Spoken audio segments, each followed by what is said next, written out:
बहुत समय पहले की बात है। एक नगर में एक ब्राह्मणी निवास करती थी। वो भगवान श्री हरि विष्णु की भक्त थी। वो भगवान विष्णु के सभी व्रतों को नियम से करती। ऐसे ही एक बार उसने 1 महीने तक व्रत और उपवास रखा।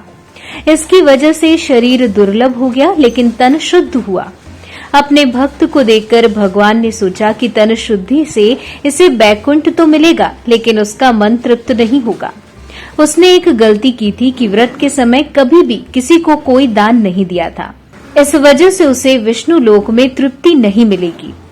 तब भगवान स्वयं उससे दान लेने के लिए उसके घर पर गए। वो उस ब्राह्मणी के घर भिक्षा लेने गए तो उसने भगवान विष्णु को दान में मिट्टी का एक पिंड दे दिया।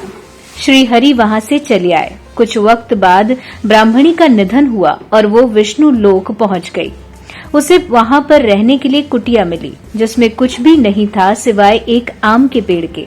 उसने पूछा कि इतना व्रत करने का क्या लाभ। उसे यहाँ पर खाली कुटिया और आम का पेड़ मिला। तब श्री हरि ने कहा कि तुमने मनुष्य जीवन में कभी भी अन्न या धन का दान नहीं किया, ये उसी का परिणाम है। ये सुनकर उसे पश्चाताप होने लगा। उसने प्रभु से इसका उपाय पूछा। तब भगवान विष्णु ने कहा कि जब देव कन्याएं तुमसे मिलने आए तो तुम उनसे षटतिला एकादशी व्रत की विधि पूछना। जब तक वो इसके बारे में बता न दे, तब तक तुम कुटिया का द्वार मत खोलना। भगवान विष्णु के बताए अनुसार उस ब्राह्मणी ने किया। देव कन्याओं से विधि जानने के बाद उसने भी षटतिला एकादशी व्रत किया। उस व्रत के प्रभाव से उसकी कुटिया सभी आवश्यक वस्तुओं, धन धान्य आदि से भर गई। वो भी रूपवती हो गई।